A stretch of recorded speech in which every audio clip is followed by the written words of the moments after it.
We're gonna start today's sutta discussion. Today's sutta discussion is what should you do in the peril of death, according to the Nanda Sutta. Now, we've been not talking about the death in the last few months.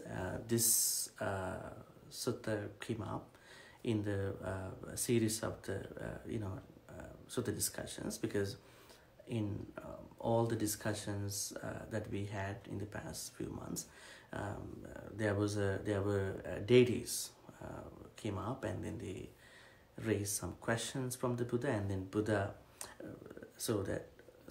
Buddha then answered to those questions. What we understood was none of the versions were wrong, because the Deva presents the conventional truth and the Buddha presented the ultimate truth. So in the same way, we're going to discuss today's sutta, because this deity called Nanda presents the conventional truth and Buddha adds the ultimate truth. Okay, let me read the sutta in Pali. There are two stanzas. The first stanza was read by, I would say, said by the deity Nanda, and the second one by the Buddha. Standing to one side, the god Nanda recited this verse in the Buddha's presence. Acchenti kala tarayanti rattiyo vayo guna anupubbang jahanti etang bhayang marane pekkamano punyani kairata sukha bahata. The meaning: time flies, nights pass by, the stages of life leave us one by one. Seeing this peril in death, you should do good deeds that bring happiness. That's the meaning of the stanza. And Buddha's answer: Acchenti kala tarayanti rattiyo vayo guna anupubbang jahanti etang bhayang marane pekkamano. So the last foot is different. Loka mesang pajahe santi pekkoti. Time flies, nights pass by, the stages of life leave us one by one. Seeing this peril in death, one looking for peace would drop the world's bait. Now, I think we had to discuss a couple things. The main thing that distinguishes the deity and the Buddha is that there is death that is imminent to all of us at some point in our life. In the Buddhist teachings, we know death is not the end of someone's life. It is the end of one life. And then we all are in the samsara existence until we attain Nibbana. So, Buddha also says death is not something different from your birth. Death is a part of your birth. A lot of people don't understand it. They think death is something external to the birth or external to the life. But Buddha says no, it is a part of your life. If we understand death as a part of our life, I don't think then there is anything that we have to worry that much. We will worry, definitely, because we are surrounded by loved ones. But at a certain point, we are wise enough to understand, no, this is a part of the life. So I have to think wise to understand what went missing in my knowledge. Anyways, that's death. And Pali word for death is marana. So marana is the Pali word, the original word that was used by the Buddha. Now, in the Buddhist teachings, we also see there are different types of deaths. Now, the death that we know is the conventional death. That is what we understand in the stanzas. But Buddha also says we have a momentary death. What is it? Buddha says we die every moment. Now, in science, you know that how do we age? How is aging, going in the long run? How come the child, how come a child evolves, how come a baby evolves. So Buddha says every moment we die, and then we have different births, right? I think if you go to science, I think there are a lot of things about cells, right? So cells, there are new cells and old cells go. So and then Buddha says there's a momentary death. So it is proven then from the science too. Otherwise, how come this aging thing happens, right? So that's called momentary death, and that one is conventional death. So those are the two main deaths, but there are other things too. But anyways, that's not the main thing. So that was one of the key things in the discussions. Marana, that means death. Now you know two kinds of deaths. Conventional, that's what everybody knows. But momentary death is very alien to many. So that's something Buddha talked about too. Time flies. Oh, time flies. Is it true? Does time fly? We never know, because we are too busy with other stuff, so we never know time flies. But if we look back, yes, it's been flying so much. So that's something. Nights pass by. Yes, so nights pass by. The stages of life leave us one by one. Yes, so it is aging process. Right, so there are different stages of our life. We could be, different at different times, right?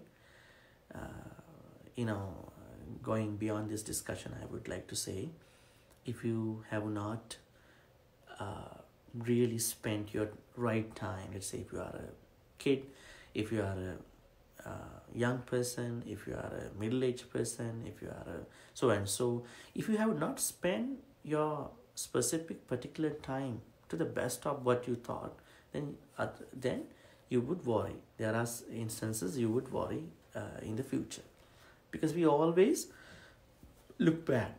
I think why a lot of people can stay in the present moment is that they always go back. All the time they go back and think about, have I spent my time really good? Have I spent my time with the right individuals? Have I, done so and so forth, right? That's why Buddha says, spend your every moment to the best of you. In order to make the moments the best of you, you need to be with the wise individuals. Buddha says the first thing in our life is to be with the wise individuals. Who are the wise individuals?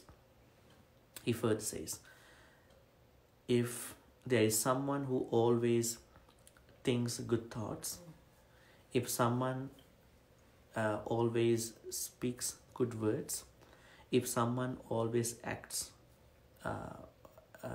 executes actions that are really wholesome, they are the wise individuals. So be with those individuals. But unfortunately, you might perhaps think that who I am with now, right? So that's a different question. Don't isolate them, but think about how best I can manage this situation, at different times, because that's the truth. So if you know the truth, but we just spend the life the way as it is, it might not work. So that's why be with the right individuals. So if you are with the right wise individuals, then you may always think, oh, I spent my time really good, to the best of what I thought. Even what I learned from Dhamma, I know that it was well spent. Anyways, time flies, nights pass by, the stages of life leave us one by one. Looking back, seeing this peril in death. Now we know where we are heading to. There may be a death at one point. The deity says you should do good deeds that bring happiness. In our life, we know only by doing good deeds we will be happy. When you look back, the moments you enjoy and the moments you shared what you had, you gave or you were generous by giving what you had. If you take a look at those two instances, I think definitely you'll be much more happy when you look back about your generous actions. If you look back, if you make a comparison between your generous actions and non-generous actions, You would definitely be happier if you think about your generous things.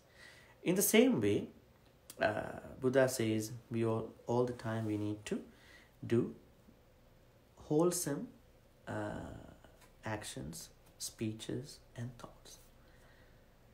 So one thing is we have to be surrounded with wise individuals, and then we know how to execute these good thoughts, these good words, and then good action. So we will have to talk about such things later. But the main thing Buddha adds in his stanza was,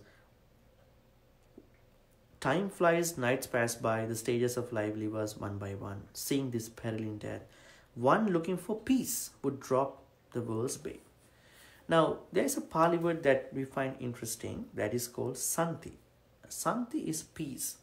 We all need peace. We don't like to be in conflict with other people or different situations. So, in order for us to be peaceful, Buddha says we need to drop the world's worldly desires. Now this is interesting. Like, the shorter your expectations, the higher your happiness is, right? Now, when you have few expectations, and then your level of happiness could be high, because when you always make expectations, unnecessary expectations, we all need some wishes, we all need to make resolutions, that's no problem. But if you always think about, I want to do that, you don't have any good handling about your desires, and then what will happen? Then you are always struggling to get at those things, right? So Buddha says, yes, you might say that one can do a lot of good things, but there could be people who expect a lot of things by doing good things. I am generous, may I be generous in the future. May I be reborn in may I be reborn in a heavenly place. But if those things don't work the way that they think, it could be a problem. So whenever you do a good thing, don't expect things, because they will come to you naturally. But whenever you do the things, let's say a generous activity, all these good things, you need to do with wholesome actions, thoughts, and words. That means what is being wholesome? Non-greed, non-hatred, and non-delusion.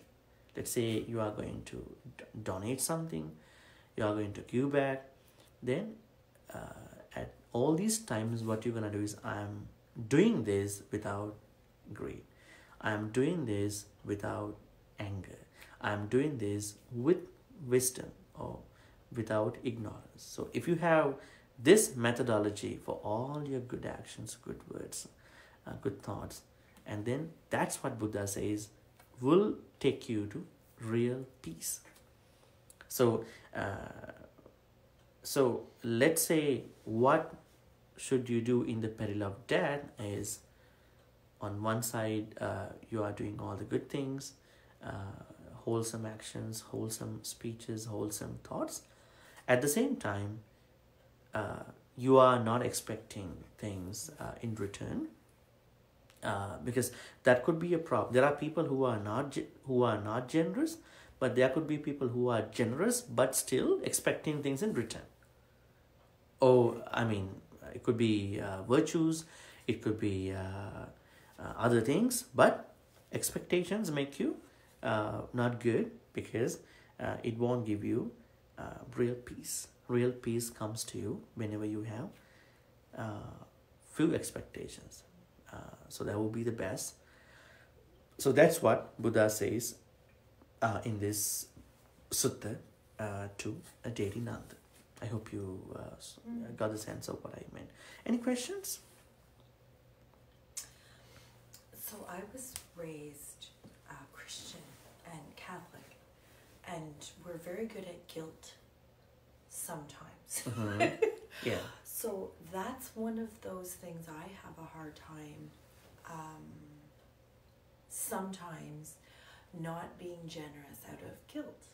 Mm-hmm. Does the Buddha address that sort of motivation?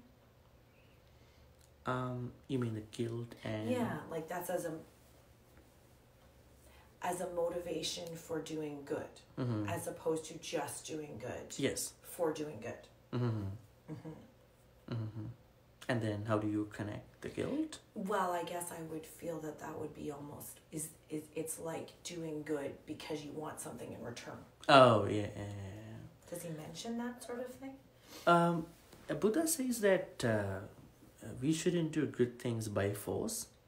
We should come up with honest intentions by understanding. This would really bring wholesome effects. So if you really understand what is being wholesome without being forced by any authority outside, would be a temple, church, and then what happens? You are very honest, and then you are going to do. But if you are not ready, you don't need to do anything. But at least you know that this is how you can do, and there is no guilt. Guilt is a problem. Buddha says by the word called kukucha. It's a Pali word, kukucha. Buddha says if anyone has done a unwholesome action or a speech or a thought, this guilt factor or remorse factor could be a wake-up call to get rid of that state.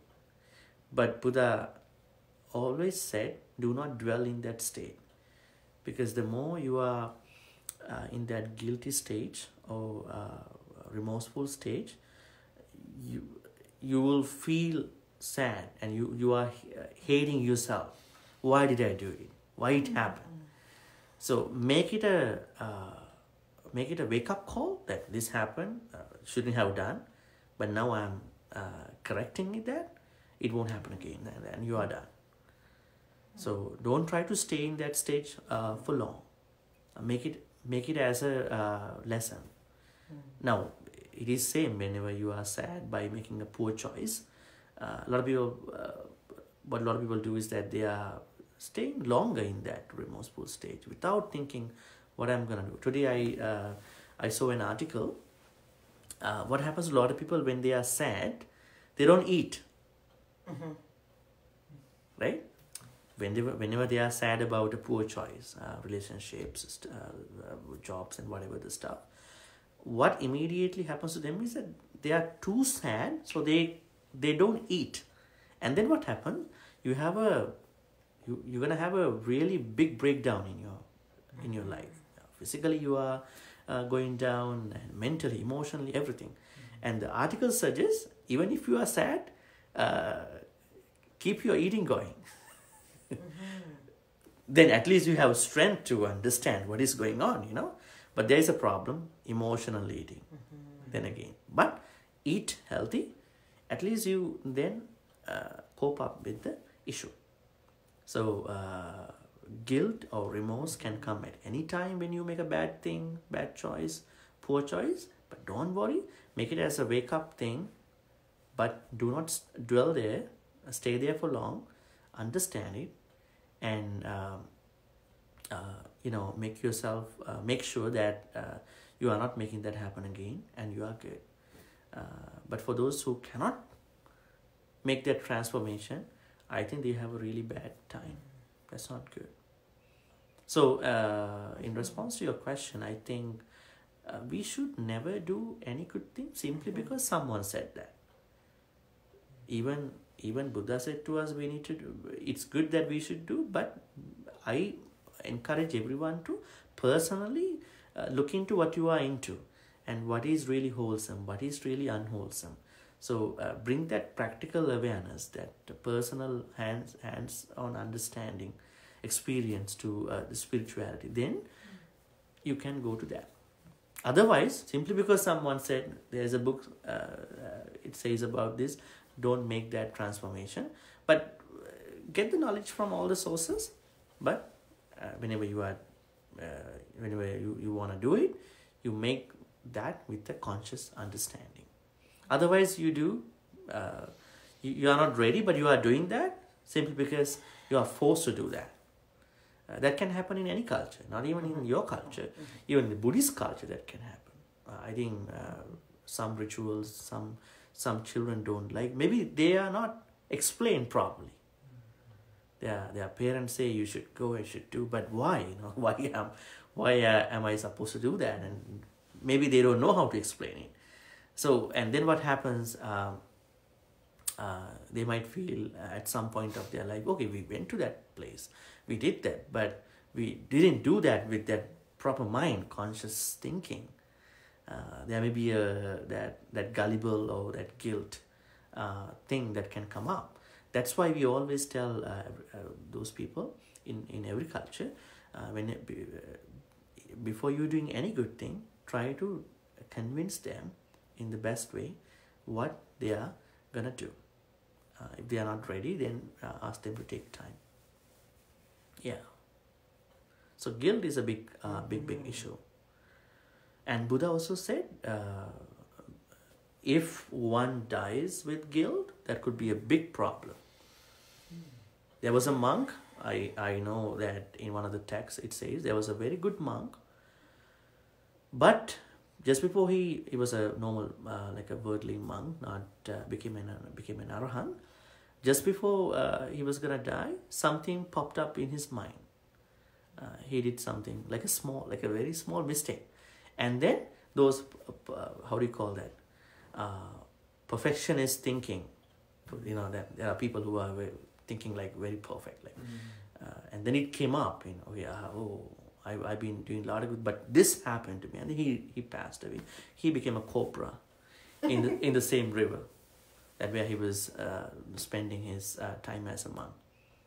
Because the moment you are regretting or you are remorseful about anything, what happens is that you are conflicting with what happened. You are hating to what happened, right? So that's a big problem. There is anger, huge amount of anger is inside of that thought. So if you think there is any consistent guilt that is with you, you need to work on that. Otherwise, it will give you a big time. Yeah. So Buddha says there are 5 hindrances. One of them is remorse. In our normal life, we've been discussing about different meditations, samatha, vipassana, insight meditation, and calm meditation. But usually people start with calm meditation. So the main objective of the calm meditation is to get rid of the 5 hindrances. We call nivarana. One of them is kukucha, remorse. I would name them.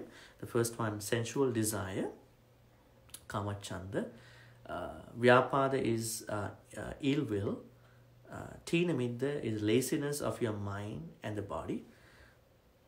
And uddacha kukucha, restlessness of your mind, if you are restless in your mind. And it's a hybrid one.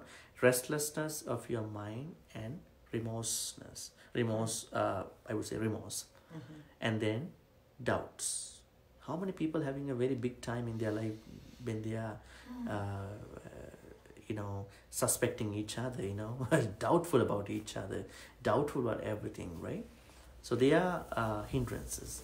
So the main purpose of the samatha meditation, calm meditation, before the vipassana insight, is to get rid of these 5 as much as you can. The more you are into them, into getting rid of those things, the happier you are. Because you are trying to get rid of those 5. Nivarana means the 5 hindrances that cover your happiness. They cover you from happiness. So they are really disturbing, things. We call them pancha nivarana or avarana. One of them is guilt. So, and I think guilt has been made a big factor in some I don't want to say, in some places, right? And even animals also have the guilt, right? They do have guilt when they do a kind of a naughty thing, right? Bad thing. Let's say they make a mess in your houses. They know that they did it. They're not supposed to do that. And they feel bad about what they did. But they didn't know what they did at the time. They just do it for fun. And then they look back, it's a mess, and they are unhappy about what I did. So that's why I say guilt is a common factor to all the beings. But I think humans have a big time. Human mind is so, universal and, embracing everything. Any more questions? Okay. If there are no more questions, we're going to share all the good karmas with the departed relatives and the deities, because it is a custom that we do. So may all the good karmas we've been accumulating by meditating, by offering, thanks to the Buddha, and by engaging in a sutta discussion, be shared by all the departed relatives who passed away in the name of all of you, in this life, in the past lives. May they be happy and peaceful. May they attain the supreme bliss of Nibbana. Sadhu, sadhu, sadhu. Idammi ñāti nang hotu sukhita huntu ñāteyo. Idammi ñāti nang hotu sukhita huntu ñāteyo. Idammi ñāti nang hotu sukhita huntu ñāteyo. Also, we're going to share all the good karmas with the deities who protect all of us and the Buddhist order. May they be happy and peaceful. May they protect all of you for good health and all the prosperity, good things in our life. May the deities also attain the supreme bliss of Nibbana. Sadhu, sadhu, sadhu. Ettavatacha ammehi sambatang punya sampadang sabbe deva anumodantu sambasang patti sindhya. Ettavatacha ammehi sambatang punya sampadang sabbe bhuta anumodantu sambasang patti sindhya. Ettavatacha ammehi sambatang punya sampadang sabbe satta anumodantu sambasang patti sindhya. Akasattha ca bummattha deva naga mahintika punyantang anumoditva chirang rakhang tuluka sasanang. Akasattha ca bummattha deva naga mahintika punyantang anumoditva chirang rakhang tudesanang. Akasattha ca bummattha deva naga mahintika punyantang anumoditva chirang rakhang tumang paranti. Finally, let's make a great wish. May all the good karmas we've been accumulating so far help all of us to attain the supreme bliss of Nibbana. Sadhu, sadhu, sadhu. I'm going to bless all of you with a couple more stanzas for all the good things in your life. Abhivadana silisse nichang vaddha pachayino chattaru dhamma vaddhanti ayuvannu sukhang balang. Ayurarogya sampatti sangha sampatti me vache ato nibbana sampatti iminati samechatu. Sadhu, sadhu, sadhu. Okay, we're going to respect the Buddha by bowing down 3 times.